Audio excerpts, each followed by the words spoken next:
Welcome back everybody to Forza Horizon 6. So today we're taking a look at 10 cars that I enjoy using online. So that's online racing, so that is either road racing, street racing, cross country or dirt racing. And yeah, 5 of the cars will be either usable for street racing or road racing, and 5 will be for cross country or dirt racing. But this Ford Focus ST is not one of them, unfortunately. It's a very good car, no doubt about that, but yeah, unfortunately it does struggle to get off the line at times, which is no real surprise as it is still front wheel drive, and yet I've given it a hilarious 420 horsepower and 460 pounds-feet of torque. So yeah, no real surprise that it struggles to get off the line, but it does have decent acceleration and pretty good turning. But it's only really good in terms of the mid-ranges and in terms of top speed.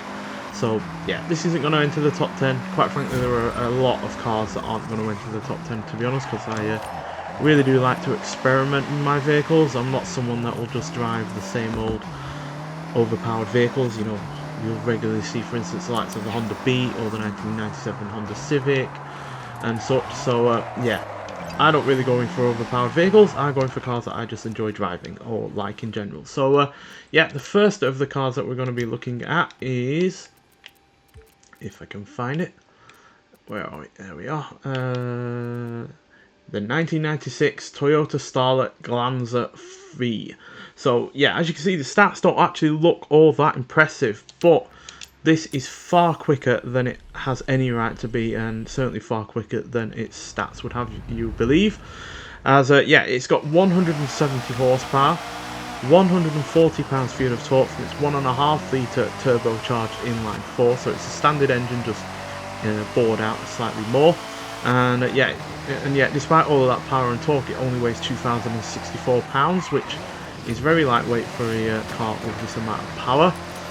It's obviously not the lightest. Like I said, a Honda Beat, for instance, will be lighter than this even in stock form, and I'm pretty sure you can get more power out of it than this. But still, that means 0 to 60 in 7.136 seconds, 0 to 100 in 17.337 seconds, and it going to a top speed of 151 miles an hour. Now that top speed is crucial, because even though, again, like the Ford Focus, this isn't particularly great off the line due to still being front wheel drive, it is at the end of the day really capable of getting up to that top speed in no time at all. You can see we're already getting up to nearly 120 just down there. So yeah, its top speed really does help set it apart from other C-Class cars, especially ones that are in this kind of, you know, hot hatchback kind of territory. So yeah, it's a fantastic vehicle. It's got really good turning as well, and yeah, it really does, you know, perform far better than its stats would have you believe. And yeah, this is certainly given some more of the OP vehicles a run for their money at times, and yeah, it's just generally really fun to drive. So yeah, it's one that I do highly recommend trying out, quite frankly. And yeah, one that isn't really sure to surprise some people, I imagine, especially since 170 horsepower, yeah, doesn't sound all that much.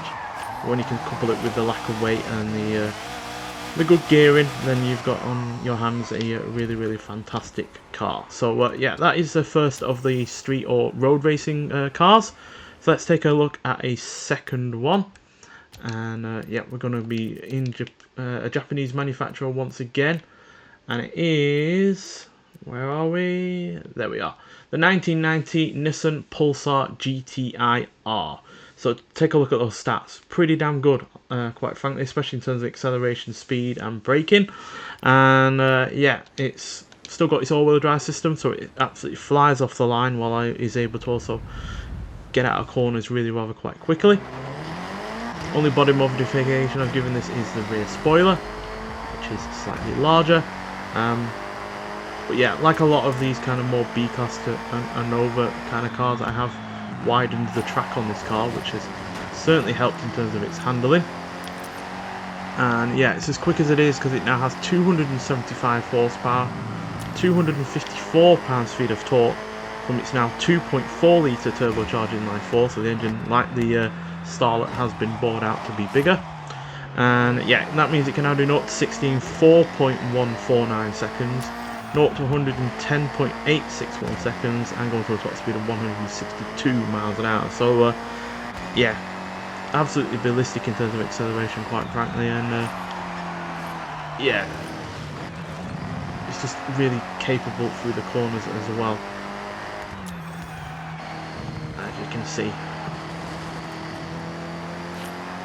Although I'm probably not doing it much justice here on this circuit, but yeah, when it comes to like street racing and such, where you're obviously having to dodge AI traffic, it is really rather quite crucial to have quick steering and decent agility, and yeah, this has both of those as far as I'm concerned. So yeah, and that all-wheel drive system also means that yeah, it gets off the line nicely and cleanly. It's not throwing any of the power away off the line, and yeah, also launches out of the corners nicely as well, like I said. So yeah, it's a fantastic car really. It's one that I wasn't expecting to be all that good in terms of, you know, street racing or off-road racing. I figured it would be a much more capable, you know, dirt racing kind of car, and it probably is, but I really rather enjoy it in terms of road racing, quite frankly. So yeah, there we go. And yeah, let's take a look at the third road racing car that we have been using. So we have to go from B class now to A class, and it is the 2009 Audi RS6. So yeah,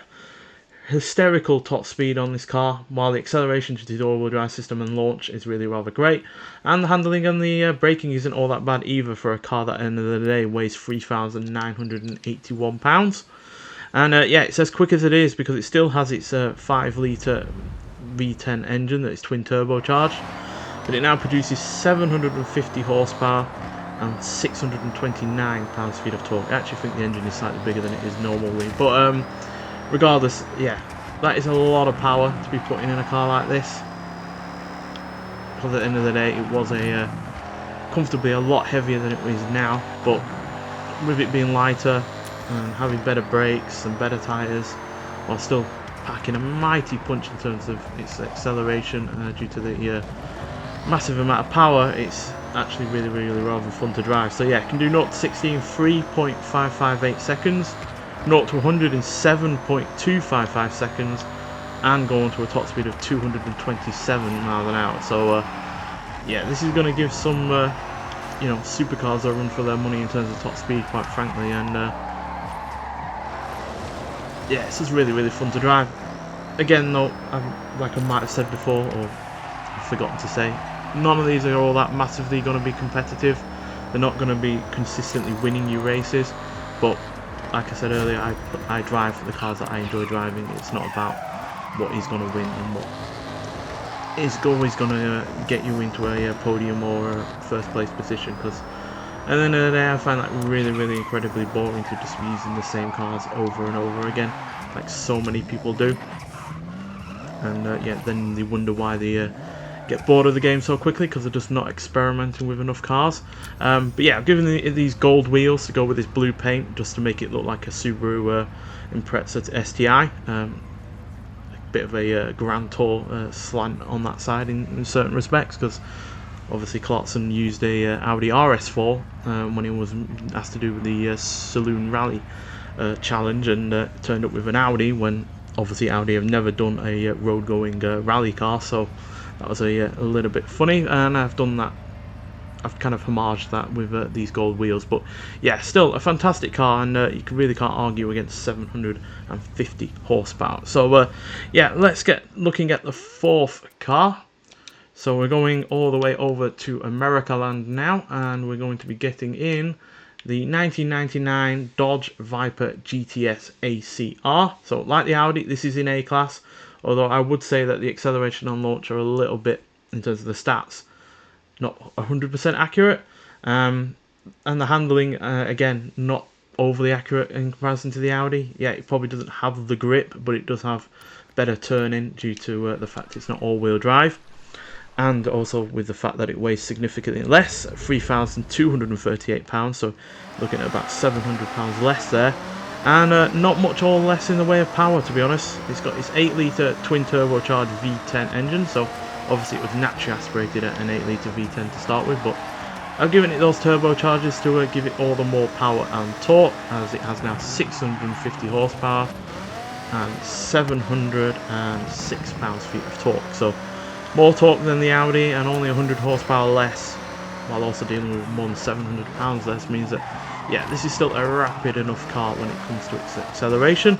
0 to 60 is dealt with in 4.111 seconds, so yeah, we're only about half a second slower to 60 than the Audi. And 0 to 100 is dealt with in 7.885 seconds, so again, only about 0.6 of a second slower than the Audi. And it will still go to a top speed of 212 miles an hour despite having 100 horsepower less. So yeah, all in all, a really fun car to drive, really. And yeah, it's far more agile than the Audi due to the reduction in weight and the lack of all-wheel drive. Yeah, it's not going to get off the line as quickly, but it's far more agile, and that really does come in handy when street racing, and especially when dealing with certain people online who don't wish to play fair. So yeah, it's just a really fun car to drive, and all of that torque really does punch you out of the corners, much like a all-wheel drive car would, but without that disadvantage of the weight that brings. So yeah, fantastic vehicle. Has been reasonably competitive, especially when it comes to you know, point-to-point races that have a decent amount of straights to them. So yeah, that's where this plays out best, but I still found it pretty fun around normal circuit racing as well. So let's take a look at the fifth and final road / street racing car, and we're going all the way back to Japan now, and Toyota as well, with the 1995 Toyota MR2 GT. So much like the Audi, a hysterical top speed, but unlike the Audi, it's not got much in the way of handling or braking, as yeah, this is a real handful to drive because it is still rear-wheel drive, but it only weighs 2,569 pounds while still having its mid-engine layout, of course. And yeah, it now has 570 horsepower and 420 pound-feet of torque from its now 3.4 litre twin turbocharged V6 engine, which has been swapped into the car, as this obviously had an inline 4 to start with. And yeah, that results in a 0 to 60 time of 4.702 seconds, 0 to 100 in 9.264 seconds, and a top speed of 225 miles an hour, which yeah, isn't particularly manageable, to be honest. It is a car that is, again, more about subverting expectations and making people unexpectedly get beaten by a car that, quite frankly, isn't all that controllable. I'm not saying it's the most uncontrollable thing in the world. It certainly has more uncontrollable cars than this, especially in likes of S1 class, Mercedes-Benz SL65 Black Series, for instance, is far more uncontrollable than this. But then again, that has more in the way of power. But yeah, it's not a particularly controllable car, but it is a fun one to drive, and that top speed that this can get to on certain courses is highly addictive. So yeah, not overly competitive like pretty much every other vehicle we've looked at so far, but still a fun one, and one that I do recommend giving a go, because when a car is a challenge like this, it makes any win or beating anyone, quite frankly, all the more rewarding. So yeah, right, those are the 5 road and street racing cars. By the way, the only modifications in terms of visuals I've changed on this are the front bumper, just because it looks nicer, and the wheels. So yeah, just in case you were wondering. So yeah, now let's go and take a look at the off-road vehicles that I've been using. So that's for dirt racing and cross country, and for that we're going to go to the dirt racing circuit, which is called I've forgotten the name of it. Where is it? Here. So Sakibi Time Attack. So I'll see you when we get there. So the first vehicle for the off-road / dirt racing vehicles is this 2024 Ram 1500 TRX. Now I call this a stupid vehicle in my review, and it is a stupid vehicle that I've only made even stupider, as I've now given it 835 horsepower, 773 pound-feet of torque from its 6.5 litre supercharged V8. That supercharger, by the way, has been fully upgraded to race, and yeah, it also still weighs 6,423 pounds. So yeah, you wouldn't expect this to move particularly quickly given all of that weight, but it really does. 0 to 60 is only in 3.2 seconds. 0 to 100 is dealt with in 8.118 seconds, and it runs to a top speed of 173 miles an hour. Now, even more amazing than all of that is the fact that this is in B class. So yeah, it's not massively controllable. which is kind of a running theme for cars in this video. But when it comes to the off-road sections, particularly when it comes to cross-country events, this is, yeah, really quick, especially when it comes to going uphill and going through water, which a lot of cars seem to forget about when racing on cross-country, is that water is a factor, and so many cars just slow down so quickly because of it. And yet this, with its massive amounts of power and huge ground clearance and off-road racing tyres, is just more than capable of dealing with such a thing. So yeah, it's certainly a competitive enough car when it comes to cross-country racing, but I wouldn't really recommend it for dirt racing, because there are certain races in that category that are circuit races that are quite tight and complex, and this does not turn all that particularly well due to its immense amount of weight. So yeah, save it for the cross-country events where a bit more chaos is where this kind of vehicle really reigns supreme. So yeah, so that's the first one of the more off-road orientated vehicles.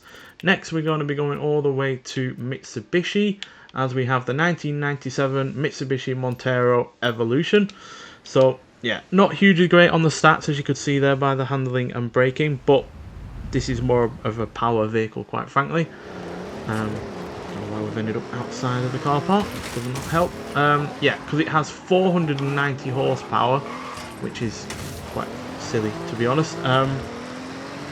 And also quite a substantial 455 pounds-feet of torque from a 3.6 litre twin turbocharged V6, and weighs substantially less than the Ram, 4,053 pounds, but the fact that that car has nearly 400 extra horsepower over this does make a bit of a difference when it comes to acceleration, as this can do 0 to 60 in 4.286 seconds, which is just over a second slower than the Ram, and 0 to 100 in 9.75 seconds, so again nearly 2 seconds slower than the Ram, and only can do 156. But this is much more capable as a dirt racing vehicle than cross-country, which is obviously the opposite to the Ram, and that's purely because it's a lot smaller and far more agile. Yeah, it's still a weighty beast, but because it's got quite a small wheelbase and obviously it's not a particularly wide car, it is much more capable on a circuit like this. So yeah, this is much more recommended for dirt racing. I feel like it's a little bit too lightweight and small for cross-country racing, although I'm sure you could do it if you put your mind to it. So yeah, that's a Montero Evolution there. Cracking car, one that I really enjoy racing, and well, I'm going to show you can get something out if you so wish. And the only modification in terms of the looks, I've given it at least front two lights, which do nothing but add weight, obviously, but still completes the look a little bit, I find. And next, we're going all the way to the 80s now, from Nissan. Where are we? And yes, we are going for the 1985 Nissan Safari Turbo. So I've done this build in the past on previous Forza Horizon games where this car's been featured, and yeah, it's broadly the same in terms of the fact that it doesn't have particularly great handling stats or top speed, but acceleration, launch and braking are pretty good, and the off-road capability is pretty solid as well. So you're probably wondering how I've got so much speed and acceleration out of this car. Well, it's certainly not by keeping the original engine, as that has been completely thrown away into the bin. We still have a diesel engine though, as it is a 5.6 litre twin turbo diesel V8, nicked from the I think it's the F250. Or is it the F4? Yeah, the F450 Super Duty from Ford. And yeah, that means we get a very healthy 785 horsepower and 1,406 pounds-feet of torque, which is a Herculean amount of power, especially when you consider this weighs only 3,429 pounds. So yeah, weighs substantially less than the Ram, while only having about 50 horsepower less, but a huge amount more in the way of torque, and being a diesel, that means that you get your power pretty instantaneously in a short amount of rev range, and that results in a 0 to 60 time of 3.678 seconds, 0 to 100 in 6.15 seconds, and it will go to a top speed of 175 miles an hour. So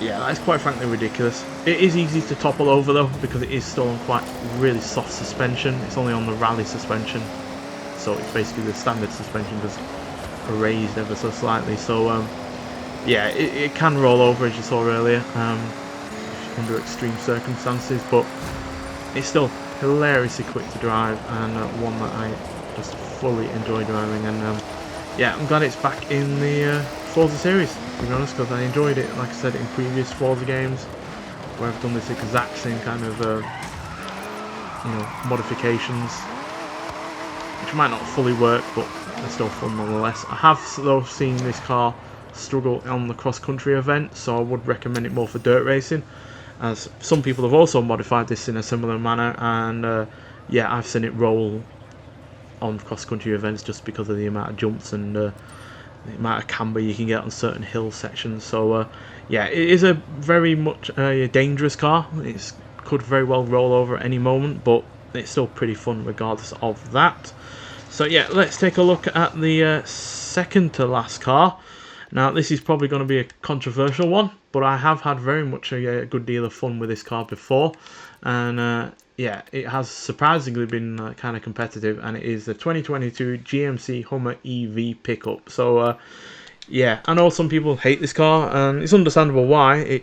It's a stupidly heavy vehicle, which hasn't really changed with the upgrades that I've given it, and yeah, obviously it's also ridiculously large, but it's also far more agile than you might ever expect it to be, and that alone just makes it enjoyable to drive. So yeah, it now has 1,334 horsepower, 1,212 pounds-feet of torque from its 3 electric motors, which are powering a Herculean amount of batteries. I can't remember the exact number, but no doubt has changed due to the upgrades on this game, which unfortunately this game isn't in detail enough when it comes to modifying electric motors and such, but nonetheless, despite the fact it weighs 8,954 pounds, it can do 0 to 60 in 3.52 seconds, 0 to 107.552 seconds, and go to a top speed of 183 miles an hour.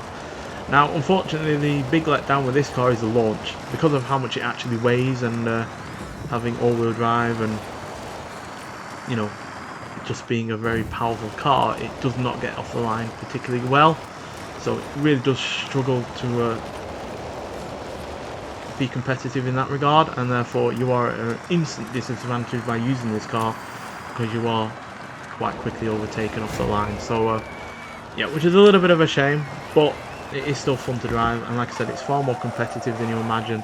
It's also far more agile as well. I was expecting this to be an absolutely unwieldy thing to be driving, but actually, surprisingly, it is not. It's far more agile than you might anticipate, and yeah, it's also reasonably competitive. I have won several races with this car, not by crashing anyone or anything like that, as people might expect you to do with such a large and heavy vehicle, but yeah, it's surprisingly good, and yeah, it's as good as it is on racing as it is bad in terms of weight. And now let's take a look at the final car, which is even more powerful than that Hummer, and that's because it is in S1 class. It's the only S1 class we're looking at today, and it is the 2020 Chevrolet Silverado LT Trail Boss. So you might well have seen this in a playthrough episode that I've done recently, but I was a bit stingy on the stats for that, because when looking at it in that episode, because I knew that I was going to be doing this at some point. So yeah, but those are the stats. So as you can see, the speed, acceleration, launch, and off-road capability are all excellent.